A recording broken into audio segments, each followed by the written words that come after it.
Hello everyone, Eric Watson here, freelance writer, player of games, writer of recorded videos, and tabletop role-playing aficionado. Sorry, I didn't mean to explode on you like that. Welcome to my behind-the-scenes DM-only live stream, Crafting the Golden Vault, in which I build, write, and prepare for next session of Keys from the Golden Vault. If you are playing characters Cherie, Elowen, Stacey, Tavine, or Vero, the stream is not meant for you. It'll be full of spoilers, but for the rest of you, as always, welcome. We stream our D&D sessions live on YouTube every Friday. You can join our official Discord server with invite link into the description below. If you'd like to support the channel, please check out patreon.com/roguewatson. You can also support the channel by shopping for your tabletop games, CCGs, miniatures, RPG supplies, and more. Our sponsor, Noble Knight Games, using my affiliate link. For our campaign, we use Roll20. For streaming, I use OBS Studio. This has been a very, very weird week for me, by the way. We've had our big ice snowstorm, our big one of the year, probably our biggest one in a couple of years, actually, here in Texas, at least. And I think a lot of the south and southeastern United States got hit by it over the weekend. And, I joke about how Texas just shuts down whenever this happens because we don't have, the infrastructure for dealing with that or anything, which is, even though it happens about that often, it's still, I don't know, it just regularly happens where we get shut down for, a day or two. My kids are right now on their 4th snow day.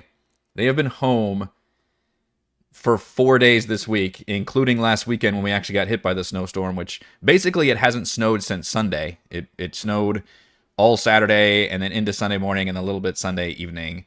So Monday, Tuesday, totally get it. The streets were bad. It was awful. We can't go anywhere because it's all ice, everything. Wednesday, we're all right, the morning was still pretty bad because it froze overnight. But then by Wednesday afternoon, we went out to the grocery store and everything was fine. And then they did it late last night where they're yeah, we're going to still be closed on Thursday. Me and my wife just looked at each other going, what? This is now getting crazy. So yeah, my kids, they're basically going to go to school one day this week, which is absolutely insane. That's thrown my weekend a little bit topsy-turvy. But we're getting through it. So I had to rant about that for a hot second because it's been a weird week. It feels like the holiday break, honestly. And I guess the nice thing is the wife and I are both sleeping in, so that part's good because we both work from home. So no more having to get the kids to school. And I get it. We have a lot of rural areas around here, and it gets pretty dangerous. And you got to think about school buses and stuff. And like I said, we just don't. Anywhere there's ice and stuff is really nasty. But still, I think today was really kind of crazy because it was fine yesterday, and we have not hit freezing. I don't think we hit freezing last night. Crazy. Anyway, let's talk about Keys from the Golden Vault because we did not do it on Monday, by the way. You did not miss a crafting stream. Don't worry about that because I pivoted to doing a Let's Play, which I was really stoked about and had a lot of fun with. Hope you all did too, who tuned in for that Let's Play, which I plan on doing again at some point. I haven't quite determined because I do like having crafting Dragonlance also, so I don't know if I want to do it every Monday. So I'm still trying to figure out what my schedule is going to be for playing that game. I'm hoping I can do it once a week, but this is my now once a week Crafting the Golden Vault stream. We can talk about Tockworth, Clockworks, and getting into the Turbine Heights area, which I think is going to pretty much involve all of the next session. We just did 2 sessions of back-to-back battles, so I think not having to do too many battles coming up here would probably be good, but I was also looking at the character sheets going, gosh, I don't know if they've really spent all that many they have more to do, basically. They're only... Actually, I don't know how far they're in. If they're going on a predicted route. So right now they did Old Lockford and Halfway Isle. They have Turbine Heights next. They can choose to either go down to Smoldertown or go over to the Overlook. I bet they're going to choose the Overlook. So getting to the failsafe is not going to do us any good without the keys. We got to find Tockworth, so we probably need to go to the Overlook next, where we will definitely have a showdown boss fight there, but then maybe I can teleport away with Tockworth and put her down in Smoldertown, and then the party will reach Smoldertown, and that'll basically be the finale area. So I still haven't figured out how many more fights exactly they have in them. Certainly at least a couple more. They did actually have to short rest and heal last time, which was nice. But I was looking at Cherie's spell slots, which doesn't seem right to be, but maybe it is right because Cherie tends to not... I don't know. The spell casting that Cherie does is insane. Currently has all of his spell slots, though, which seems crazy. Now, he did take Magic Initiate, so I think he can cast, Burning Hands once for free or something, which I think he did do. And I believe he also used Arcane Recovery, where he got back spell slots. So That is important to note. So he did use some things that he has available, but still, looking at a sheet, you know, and it's one way I can gauge things is by hit dice and by spell slots. All of those still remaining. Elowen probably has a bunch left too because she spent a good chunk wild shaped, although did spend a lot of hit dice. She only has 2 of 5 left. Spell wise, Elowen spent 1 first and 1 second. Still has all of her 3rd level spell slots. So the party's still looking pretty good. I think they've still got easily another couple fights in them. I forgot, how often can she wild shape? Is that under features and traits? I'm still only barely learning about these new sheets because I haven't actually played a character since the Roll20 did all these updates. I've only been on the DM side of things. Okay, she used 1, but I guess she probably got 1 back during the short rest, so still gets that. Which I guess if you use 1 on average every short rest, then I think you always get 1 back. Is that how it works? And in fact, on Wild Resurgence, she can even give herself 1 if she has none left. Wow, okay. So yeah, I'm not worried about the resources, but just pacing-wise, I think it'll be nice to come up with this, the next couple scenarios that don't necessarily have a big fight. So that's what we're going to be looking at. Hey, Lazy DM, good to see you. I don't know, off all week with more snow expected this weekend. Where are you at? You don't have to be too specific, but are you in somewhere in the U.S.? I assume that's getting blasted. Because we don't have the infrastructure, so if we get any kind of snow or ice, the whole thing just absolutely shuts down. But like my brother, which shout out to my brother, his birthday is today, actually. Happy birthday. He drove for work. He had to drive from Dallas down to Houston, which is 6 hours, I think. Texas is stupid big. And he did that on like Tuesday, and he's like, yeah, there was a few sketchy spots, but it was all right. I was like, I mean, so main roads are basically fine. Virginia, okay. Definitely part of the group that's getting blasted. Yeah, I'm glad you enjoyed the Shadow Run. Their puzzles come up. Yeah, it was funny. I was like crashing out during the second half of that stream though because I wasn't expecting to do like NPC fetch quests during a Shadowgate game because that was totally not in the first one at all. So I was I was going crazy about just the amount of hilarious. Like if I was playing a JRPG, I probably would have been like, look, I'm not gonna do this anymore. I'm not gonna keep talking to people, running around and talking to people, running around and talking to people. This is like the dumbest quest design, unless there's some like joke at the end, and there wasn't. It was like this is stupid. So I can't say I was a big fan of that sequence, but yeah, hopefully now that we're entering a new dungeon in that area, it won't be that stupid. All right, so as I teased at the end of last session, the party is approaching the Turbine Heights area, which I do like that it's not necessarily patrolling Clockworks that's the problem. It's this power station that's on the fritz. So the power station is where they need to go in order to activate the bridges, which will give them access to the other districts that they need to go to. It's a 30-foot metal tower. Kind of looks like a radio tower, I would assume, which was featured a lot in like the last season of Stranger Things, for example. And it is slightly damaged because there's a clockwork that got stuck in the turbines. And it's spewing out steam, which I believe they just say is lightly obscuring. I'll probably maybe just go ahead and increase that to heavily obscured, just to make it even more. I'm kind of just upping the challenge left and right, because I don't know, I feel like I have to do that in general. And maybe just because we have 5 party members this time, I don't know, but like it just seems like I need to up the challenge with like everything in general. And I was hoping 2024 would balance things a little bit better, but I think players just got such a big buff, and DMs, like some creatures got a little bit better balanced. But I mean, if you're not using those creatures or certain, it's like the players are just always, they've always got their buffs available. So I'm kind of having to increase things by a little bit and to make things a little more interesting, I think. And we just looked at their resources, and I think they have plenty left. Let's see. So they have at least one more good short rest in them. Stacey and Elowen are both actually down to 2 hit dice, which I think they were the ones that got hurt the most. Tavine probably didn't spend any. Okay, he spent 1. And then rogues are hard because they don't really have any resources that come back on resting. And he still has all 5 of his hit dice.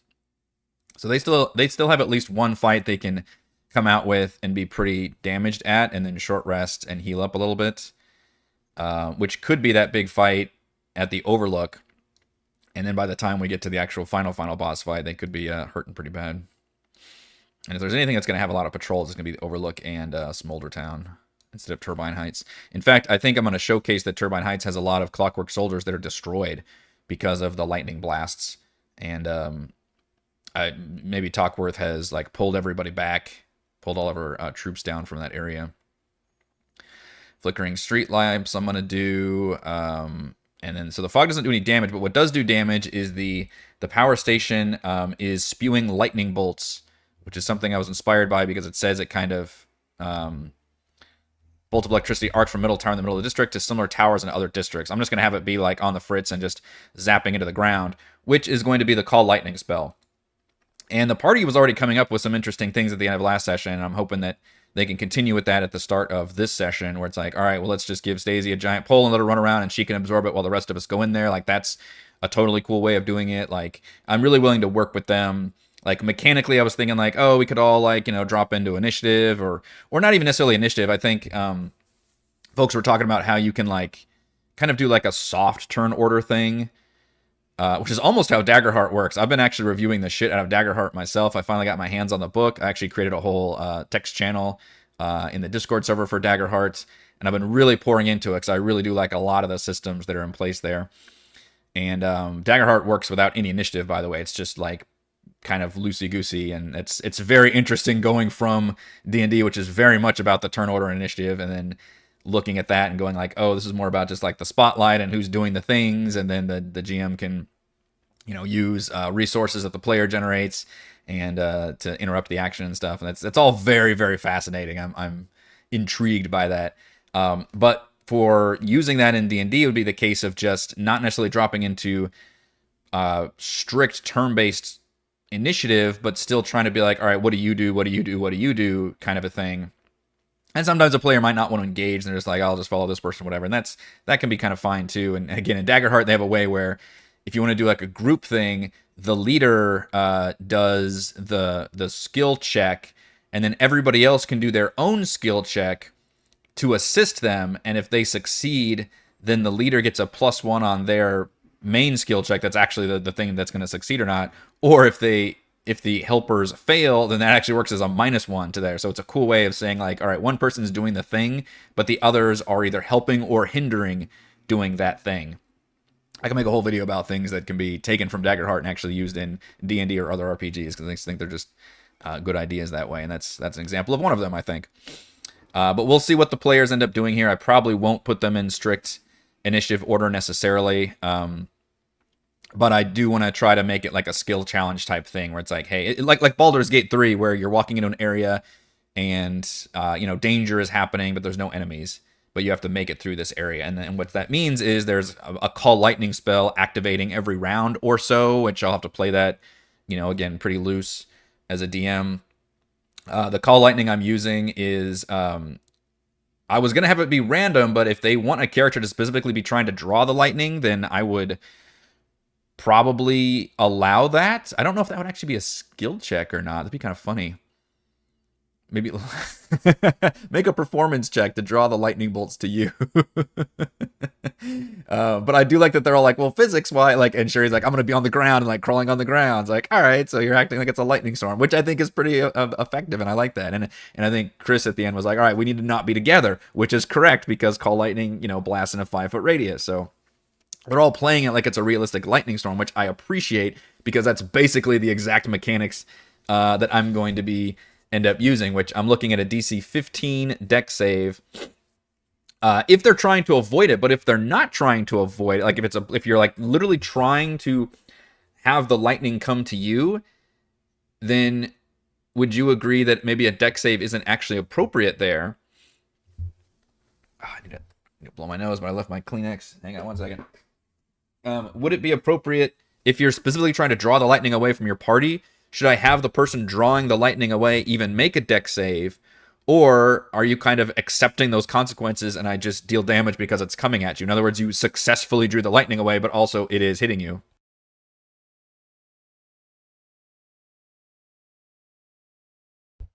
Catching up a Storm Things Thunder campaign, you have done that before. I have? Well, first of all, I didn't DM Storm King's Thunder, actually. But you're just saying that that occurred in the campaign before? Winter Sword up, yeah. That could be one way of compromising, thank you. Oh, sorry, I had to blow my nose. Lumpy saying that maybe a disadvantaged deck save. Okay. I'll actually make a note about that. PC purposefully draws lightning to them. They make the save with disadvantage. I like it. Yeah, that's mechanics that are already in play. Okay. So that way they still have a chance where you can see it coming, but you might get a chance to dodge it. I would also say half damage on a success, though, which I think is what Call Lightning says. It's, again, 3d10 lightning damage, which is about an average of like 15 to 20 damage. So that's no freaking joke. So I need to be... Yeah, I expect the players will only have to deal with this once or twice. And it may be a thing where they try to draw the lightning and then duck inside a building while the others get into the power station. Like, I'm willing to work with all of that. Like, we can really play it more, I don't know, just like a skill challenge with different things. So I don't want to over prep for this necessarily. I just want to have like what my concepts are. And if I get it off at least once, I'll be happy. If I get it off twice, fine. More than that, I would actually start feeling bad that the party is not playing it very smart, but that could be a consequence. Now, I did add one complication that's already baked in, which is that the door to the power station is kind of stuck. So that would require somebody, which again would make things it's just a complication, right? Like they run up to the door, like, oh, we got to get inside, trying to stop this thing, but the door is stuck, and now you got to make a check to get past that door, which I don't think I would allow a lock picking, because my thought process is the door is not locked, it's actually stuck, and maybe because there's like a downed Clockwork soldier on the other side or something that's like literally keeping it jammed. So it's going to be an athletics check versus a lock picking or some kind of magical unlock spell, which I don't think the party has anyway, which makes sense if you've got a rogue. Trying to see what Shuri's got here. What level's knock? I think it's second level. Yeah, it doesn't have it. Which, again, you've got a rogue, so you probably wouldn't take that. So that would be interesting if they use Stacey to actually run around and, you know, because she's obviously the best one with athletics, and they would have to rely on somebody else to make that athletics check to jam it out of the way. I mean, maybe you could do something else. I might allow it where if a party wants to spend a spell, like if Shuri wants to cast Burning Hands on the door, for example, I think I'm okay with that. It does kind of lead into the like, oh, spells can solve all problems thing, but like, I mean, they're still spending a spell slot to do the thing, and if anything, that's technically a worse trade-off for the party than just successfully rolling a skill check. So I would be okay with that. So various creative means of trying to get past it, but it would be a stuck door that they would try to get by. Which again, I'm using a DC 15. Just, I don't know, seems like the basic one here. So once they make it inside this area, that's when we also change things around a bit, which we have. I guess it's still the Turbine Heights map, isn't it? Yeah, okay. So what I want to do is, and I actually put some scorch marks. There you go, we'll put them like right there. I don't know why these guys have vision. I don't need vision. I added some scorch marks to this map to make it look like the lightning's blasting things. And I should add maybe some more of these guys that are like destroyed. Destroyed. Take off that thing. Yeah, they've been like heaping piles. Although, I guess, you wouldn't actually see the body, would you? Because these guys explode. Oh, that's going to make it... Ooh, we're going to have to talk about that. I've canonically made them explode, so if they destroy it while it's still stuck in the turbine, holy shit. That's going to be interesting. Okay, so Again, I'm not going to put this on. I'm not going to put them on this map until they reach the door, and then I'll have to update the character tokens based on what they've done up until then. So we're going to basically stay to like skill challenge, hazard zone, and then once they reach the door, whether they succeed or fail, we can then switch them to this map, which notice how I've put in that kind of steamy fog in here. And honestly, the whole area, I guess I could make more foggy. I don't know if it's easy for me to do that, though. I guess maybe like we can keep it to lightly obscured, and then we'll keep the inside of this place to heavily obscured, because that's like where the steam is coming from. Which I did make it in my notes. Okay, heavily obscured and difficult terrain. And it's electrified steam inside, which is something that I didn't really have a good way of like taking a different mechanic and reflavoring it. I couldn't find exactly what I'm looking for. Just basically like ongoing damage you're taking while you're in a space. Because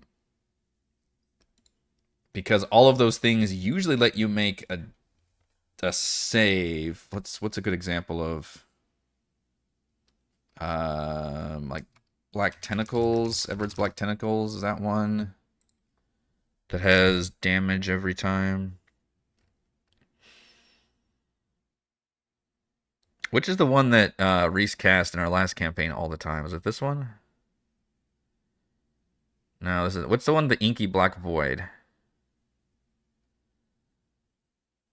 That's right. This one just restrains you. That's not what I'm looking for. Oh, shoot. Why can't I remember that spell? Somebody help me. What's the, Hadar. It's, that's right. It's the Hunger of Bill Hader. That's what I couldn't think of. I got it. That's the one. Okay. The one we just saw in Baldur's Gate, our Baldur's Gate session last time. Okay, it's actually kind of similar to what I'm doing here. Darkness, sphere is difficult terrain. Heavily obscure. Although I don't know if... yeah, I guess that would be blinded, actually. If you're heavily obscured, you have the blinded condition, don't you? Any creature that starts its turn in the area takes 2d6 cold damage. Any creature that ends its turn there must succeed on a dex save or take 2d6. Okay, so this one does have an example, because it says any creature that starts its turn in the area takes 2d6 cold damage. There's no save there. So if you start your turn in Hunger of Hadar, you just straight up take the damage. And then if you end your turn there, that's when you also make the dex save to avoid the tentacles. So there is precedence for players starting their turn in a zone and just taking damage without a dex save. So maybe that's what I'm using, is a sort of reflavored Hunger of Hadar. Without magical darkness necessarily. Yeah, it would be heavily obscure, which is the blinded condition. Which... blinded... oh boy, you can't see and automatically fail any ability check that requires sight.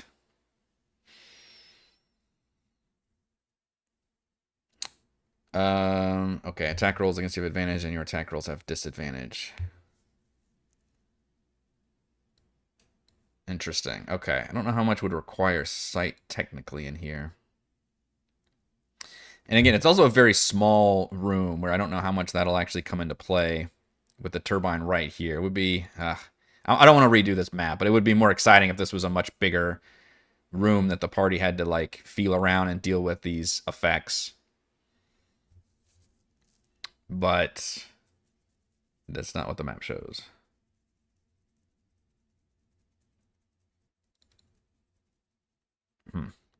My notes was that anybody who ends their turn in electrified steam takes 1d12 lightning damage, which I think we were looking at maybe the Witch Bolt spell for being an equivalent of that. No save, just automatic, because it's just all around you, essentially. But there's a Clockwork Defender stuck in one of the turbines, and that's what's causing the damaged, all the damage things to occur. There's steam billowing out of it. The electrified bolts are hitting everybody, so this is the problem. Now, a complication I just thought, and this is actually baked into the campaign. This is just me making it worse for the party, not necessarily coming up with it. But what I did change is that I made it so that these things explode when they die. And that part is not in the story. I added this explosive core feature.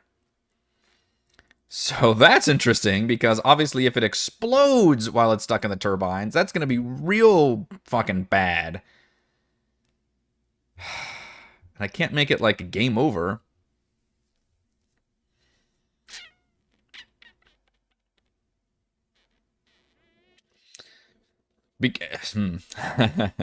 So that the fun challenge could be the party realizes it explodes, and they have to then remove this creature while it's still actively trying to attack them, and then grapple it away from there and then take it out, which would be the best way to handle the situation.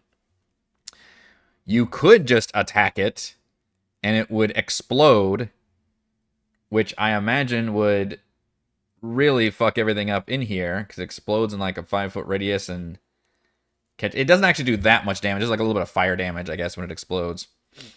But still, there should be consequences for that. The worst consequence could be that it just fucks up all the power. I mean, this is the power station. Like, I could shut off all the lights. What I should probably do to prevent a game over situation is make it so all the bridges default to down, and then shut off, and then all the lights shut off, and also the slag line turns off. That'd be a big deal if that happened. And I'm tempted to do that. I could probably remind the party if they forget that these things explode. But that's an interesting consequence that I did not think about when I first made these guys explode.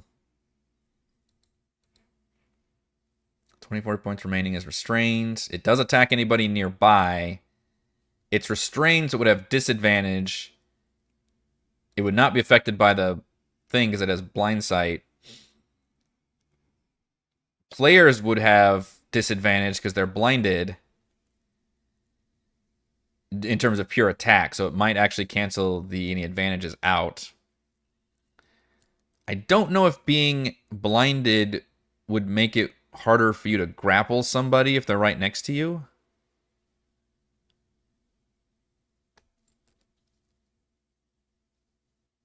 Because I could argue that, like, well, I'm right next to them.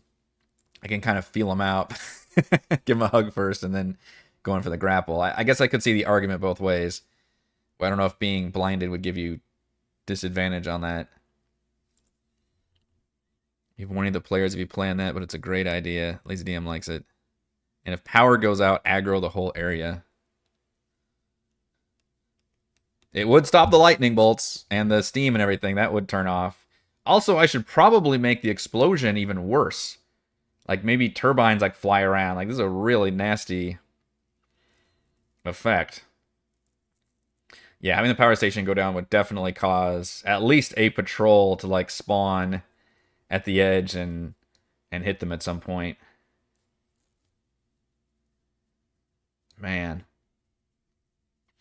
Okay, well, that's a big deal if we're going to keep it like that.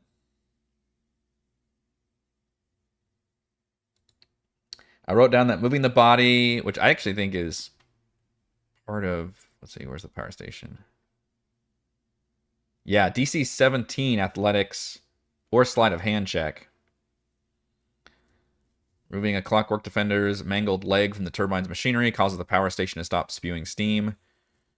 The steam throughout turbine height is dissipating a couple minutes later. So that would be a fun thing to do. Is like we can't destroy this thing before we extricate it from this space. And meanwhile, it's still trying to attack us, which is fun. And that requires... And meanwhile, the steam is constantly doing damage to them and possibly spewing lightning at people outside. So there's a lot going on. Once we get inside, once they've breached the door and made it inside of this area, I think we do need to roll initiative. because it's just going to get, I think, a little too crazy. And plus, I need to be able to hit. This is actually where, not to talk about Daggerheart too much because I'm reviewing it, but where Daggerheart would come in more handy because it just would work better as not being an initiative necessarily. But because there's literal combat that can happen here, I think we need to be an initiative once. But we'll wait till once they open this door. And they kind of see through this heavily obscured fog. You can see the turbines. And you can see something wrong with the turbines. I could even draw like a black square around it so you don't quite see until you step up. If that's like dramatic. Let's see, black on black. Make it so it's like that. Is that too stupid looking? And just literally have it be like you can't see very much. And then once they kind of step forward a bit, then I can kind of reveal a little bit more of what you're seeing, which is the situation here, but that'll be still kind of hidden information. Or is that dumb because like as soon as they step in, they got to roll for initiative? I don't know.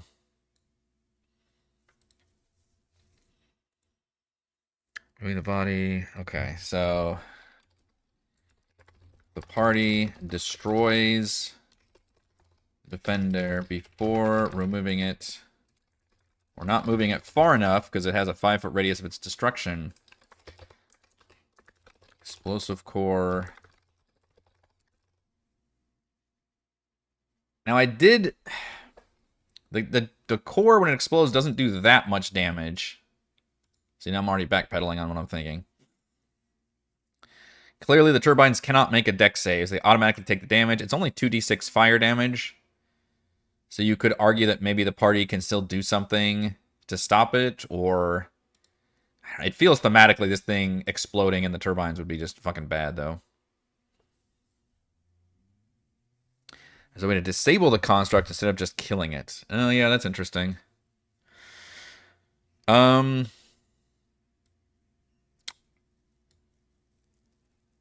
If they had, well, the construct makes it harder. Like a normal creature, you could cast like the sleep spell or something, or hypnotic pattern, or any one of the debuffs that can turn them off, which would be great here. But I think construct's actually like immune to all of those. It's already restrained, but restrained doesn't stop it from attacking. See if they have any spells.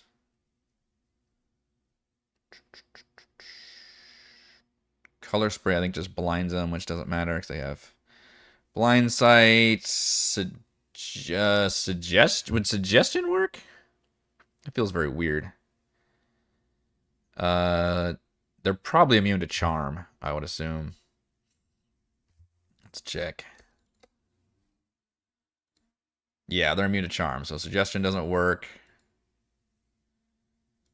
I mean, you could stunning strike, but that requires you to hit them, and that's dangerous because you might destroy them. But the monk could do a stunning strike on them, which would be an effective thing to do. Other than that, I'm not sure what they can do. I guess I can check the druid spells.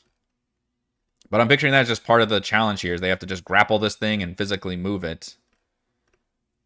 Because I don't think they have any, like... If they had, like, a levitate spell or something, that would be really good, but I don't believe they do. What spells does Elwyn have? Speak with animals, find familiar, cure wounds, long strider, thunder wave...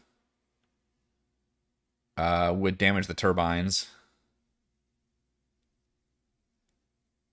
Moonbeam, find traps, pass without trace. Conjure animals, speak with plants, and wind wall. Didn't we say that somebody had gust of wind? That they could deal with this? I thought we looked at that last time saying, oh, they've got gust of wind, they can solve this problem, but I don't see anybody who has gust of wind now.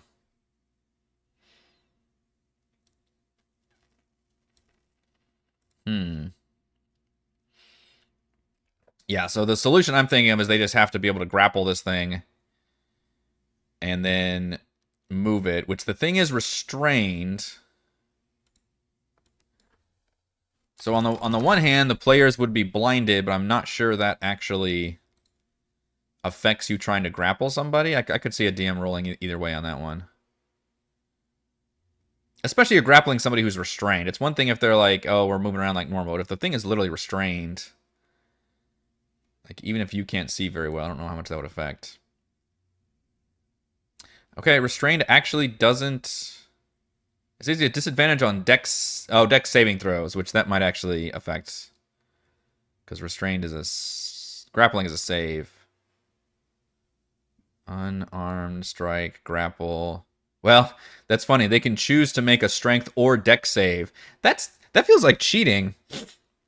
So if I have a creature that's restrained and the player wants to grapple them, if I were to roll dex, I would have disadvantage, but I can just choose to roll strength instead and be perfectly fine. Although it might be that that's also disadvantages for me if my character is more dex-based.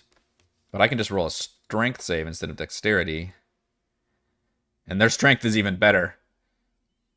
They have a +3 versus a +2, so that is although what is it? A DC.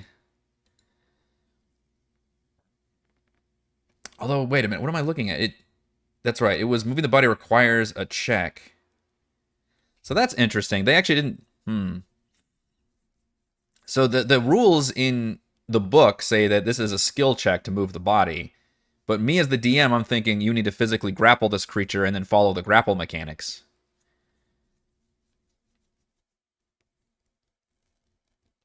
Or the shove mechanics, maybe, although it only moves them 5 feet. I think they need to be moved more than that. So if it's a skill check, DC 17 athletics or sleight of hand check, that's actually probably easier for the party to do. Assuming it's somebody who's good at it. Like, Stacey's athletics is a +6. And then Vero's sleight of hand is probably even higher. +10. That's disgusting. So they have both pretty good chance of doing that. Versus if I make Stacey, for example, grapple, then that target must succeed on a strength or dex save. And the DC would be 8 plus strength mod plus proficiency, which, again, using Stacey as an example, because that'd be the best one to do it, is a 3, and I believe their proficiency is a 3 right now. Is that correct? Yeah, 3. So 8 plus 6 is 14. So the defender would have to succeed on a DC 14 strength save, which it has a +3. So it might not make much difference. It might be the same thing for Stacey, at least, who has a +6 on a DC 17. I'm not great at math, but it sounds like you have somewhere between like a 55 or 60% chance. Well, I guess that would make Stacey's, if I did the athletics one, then she would have a 55 or 60% chance to succeed on that, versus the creature has that big of a chance to succeed on its saving throw. But also, you can do that twice. I don't know, I think I like the grapple rules better. That just seems more appropriate here. They have to physically grab it and then move it.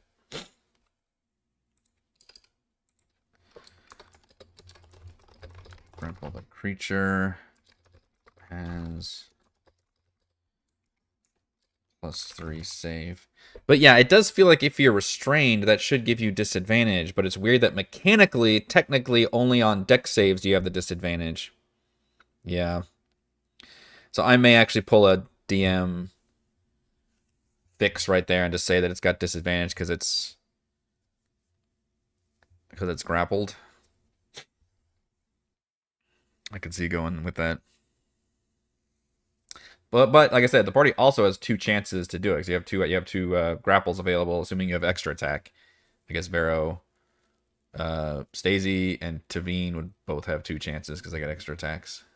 And Elwyn if she were a wild-shaped bear or something. So yeah, that's all one situation. And I think if you destroy it, the explosive core damages the turbines. What would be a good explosive spell? Like a shatter. Shatter, maybe? Is that what I'm thinking of? Shatter, Thunderwave? Something that would be a result explosion of the turbines getting destroyed. Although Shatter's like thunder damage. Yeah, that's a noise. It's not a noise. It's literally like... I'm looking for shrapnel. What's like a fucking shrapnel spell? A grenade. Do we have anything like that? Shatter and Thunderwave are both thunder damage. I have to pull out my damn book. I can't think of a shrapnel spell. I literally can't. I guess you could reflavor Shatter as like bludgeoning damage or something.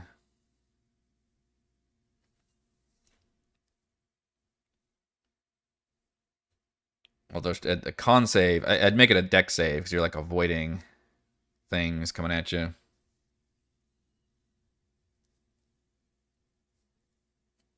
I can't think of anything. Like Burning Hands wouldn't. That's not exactly it. Although it's a deck save. To flip through my book looking at spells again. Well, I'll make a note to look that up. So damage the turbines. Forcing everyone to make a... Well, maybe we'll raise the DC too. DC 17. Deck save. Everyone in the room, I should say.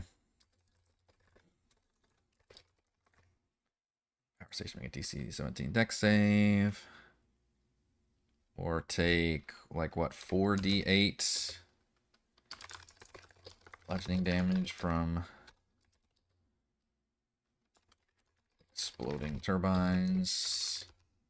Half damage on success.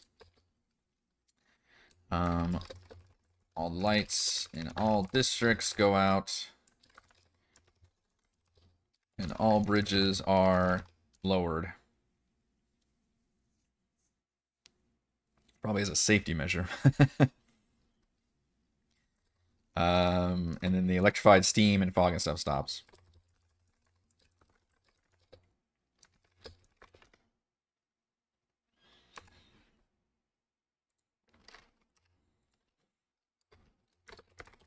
Control of soldiers immediately starts making their way toward the district, which would give the party a second, probably not an hour to short rest, but at least give them a little bit to regroup, I guess. But that would be a pretty big consequence. So that's the power station thing, which I guess we could... God, did I roll for what a patrol would be?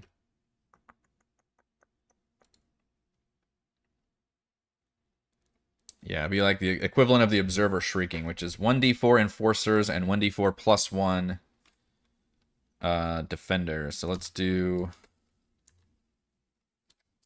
a GM roll of 1d4. Oh, Jesus. I rolled 4. So, my next spawning group is going to be 4 Enforcers. That's insane. And then 1d4 Defenders. Plus 1 Defenders, what I wrote down, which is 4. Yikes. That is a hell of a fight. And then I'll include an Observer with them. Wow. That would be a pretty big aggroed group.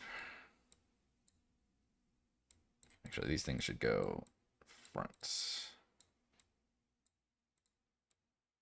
And then one of the Observers. Where did I put those guys? Clockwork Observer. Nice. Alright, so put you all in the lair. I guess I still have to roll hit points for these guys, too. Hit points. Whisper. 1, 2, 3, 4. We've got 32 hit points. We've got 40 hit points. Got 23. That's a pretty big variant.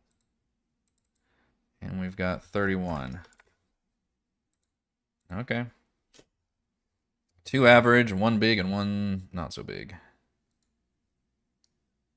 Alright, so that could be the resulting patrol. That's a huge difference in handling this situation. Jeez. The other thing here is the jail and the infirmary. And I like the idea that the infirmary has already been looted by the 2 guys who were able to escape. So they're actually taking advantage of this situation, of this mass evacuation. However, they're also kind of stuck in here, and they're realizing that they're kind of running out of food and everything. Which is, what are their names? Shoot. Slonk and Yuzik, a goblin boss and a bugbear. Both definitely criminals who have been caught, captured by the Deep Gnomes. Slonk was leader of a group of brigands that preyed on travelers in the tunnels near Little Lockford. And they're unscrupulous, do almost anything to survive, short of betraying each other, so they're loyal to each other, which is nice. There is honor among thieves, I guess. And they took advantage of the situation. Maybe they killed some of the guards outside, maybe not. So we can still decide on that. Does it mention it in here? I don't think it actually says whether they killed anybody or not. I think they just escaped. Also wish it said something about how Kavoda interacts with them, because they're even found in the same space.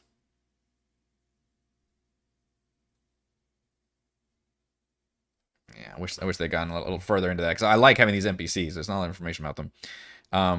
But the players have notes that, like, oh, we can loot the infirmary and find stuff there. But then what if they find that it's already been looted? I do like that. And then if they track it down, they realize that maybe there's some tracks that actually lead to the jail down here, where these guys have actually holed up, because the jail actually has its own kitchen and everything. So basically the entire downstairs area versus the upstairs. And they can be even wearing the jailer's uniforms. It's pretty obvious, though. I can't really pull like an Alien 3 twist or whatever. They're like, oh, wait, these guys are the prisoners, and they're just dressed as guards or whatever. Like, they're, you know, this is a very homogenous town where everybody's a deep gnome. So clearly having 2 guys that are definitely not deep gnomes kind of gives the game away there. But that could be a fun, like, social encounter. If Kavoda's still with the party, then certainly he will be extremely mad and demand that they go back in prison, and the party will have to kind of calm everybody down there. Or they could kill these guys if they want. Like, there's, you know, no real penalties there, I suppose, or try to put them back in jail even. These guys would not want to do that without a fight, so it could be a fight, certainly. But yeah, they've definitely secured the healing items that they have on them. But they also know that they've barricaded themselves in, and mainly because the whole area was, again, striking bolts of lightning and everything, so they couldn't really leave very well. And now they're running out of food, so they realize that the party might be their best chance of getting out of here. And it could be that the party makes it somewhere and these guys escape, and then maybe they break off from the party, and then all of a sudden they come running and they're like, help us, and then they're being chased by a bunch of Clockwork soldiers or something like that. You know, I could add some different complications in that way. Or I could do that with Kavoda too, I guess. He could also blend into the stone and kind of disappear and also create a further complication for the party. But I like the idea that they're here as mainly a social encounter, but the party can be drawn to them by having this area already be looted. In fact, we can go ahead and open a lot of these doors. Yeah, they would definitely use the healing items in combat if they can, which should be fairly easy because it's just a bonus action, although goblins do have Pretty good bonus actions, but this is not exactly a good place for the goblin to even try to disengage or hide. It's a very small building with a single goblin and a single bugbear. These guys will not want to fight to the death, though. They would definitely surrender if things got really bad, or maybe they would. Maybe they'd be like, "I'm not going back to prison. I ain't going back to prison." All right, so let's make a note that the infirmary was looted by Slonk and Yezik shortly after they escaped during the evacuation. Clues and tracks lead the party toward the jail. Maybe perception or survival checks to kind of tell about these clues.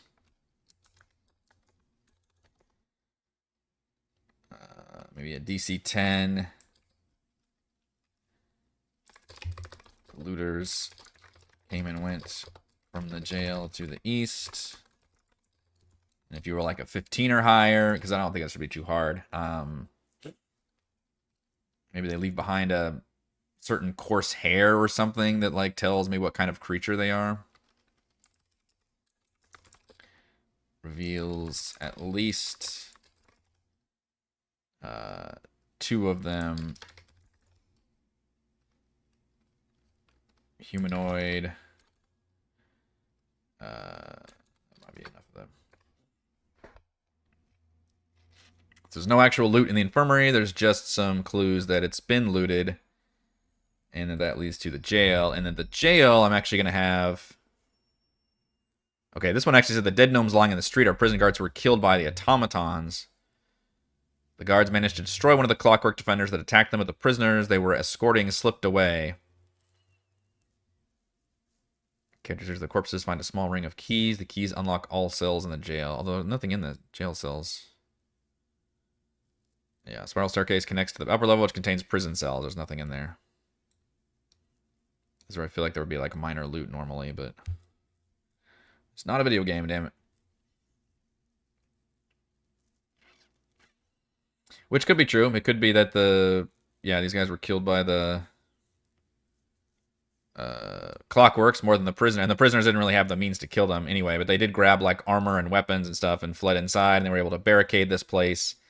And then other Clockworks weren't able to quite get to them, because also later during the evacuation, one of the workers at the power station ends up pushing one of the Clockwork defenders who's attacking into the power station into the turbines, and then those damaged turbines is what causes the steam, and then the lightning bolts to blast around, and that kind of forces these guys to hide it. It works out well because it means the Clockworks aren't necessarily patrolling and haven't been able to get to these guys yet, unlike Kavoda and the Abbey, where he had to use magic to hide out. On the other hand, these guys are also kind of trapped in here because they don't want to get blasted to death by the constant lightning bolts. So they've been in here, but their food supplies are starting to dwindle, and they're trying to figure out what their best options are, and that's when basically the party comes knocking, and that could be just a really interesting social encounter.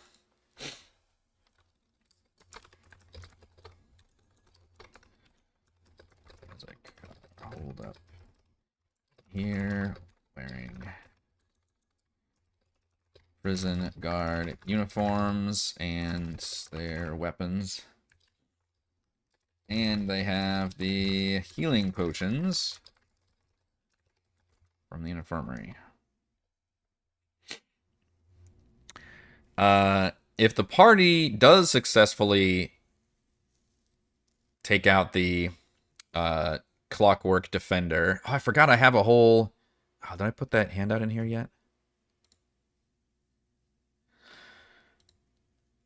I have a handout that came with the maps pack I've been using for Tockworths that actually has a little cool puzzle involved in it where the party has to figure out... Where the fuck did I put that? I need to add that to their player hand. Where's their main player handouts?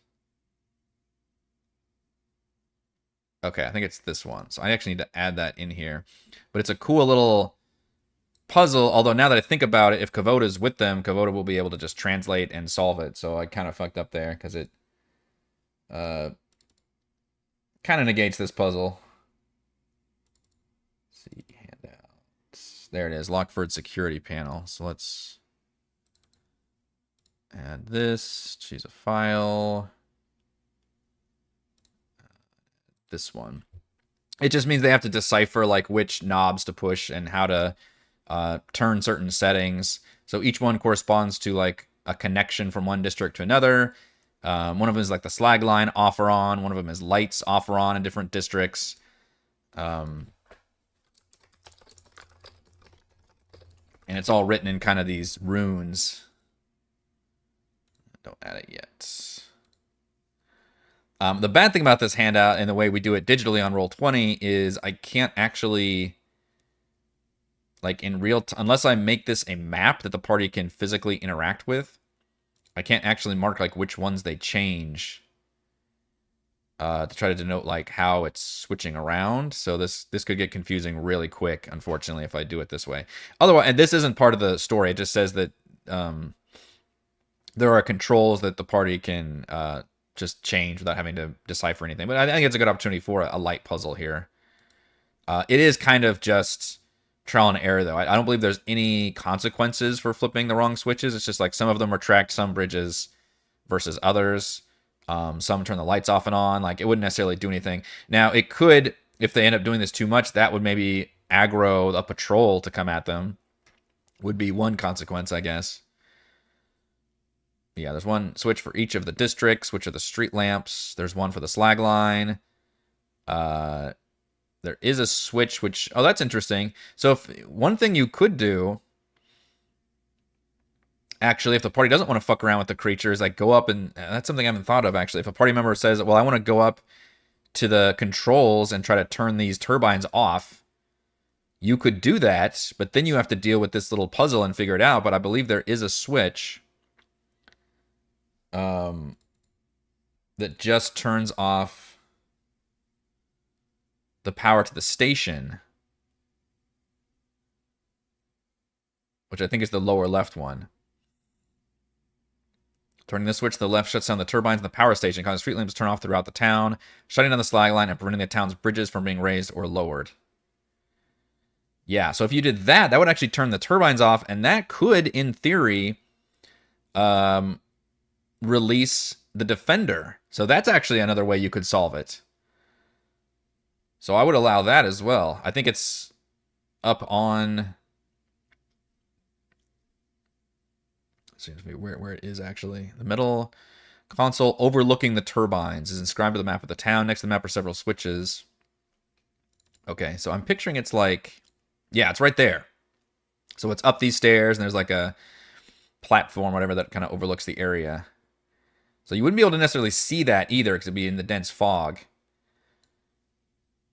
But, so I may actually, when they get close, I could always change this to be like that, and kind of covering up this area up here. But that would be another interesting solution. Is like, look for a control panel where I can shut these down. Yeah, that'd be something they would think of. Okay, so that's another cool solution. So if they turn it, so if they do that, they turn it off.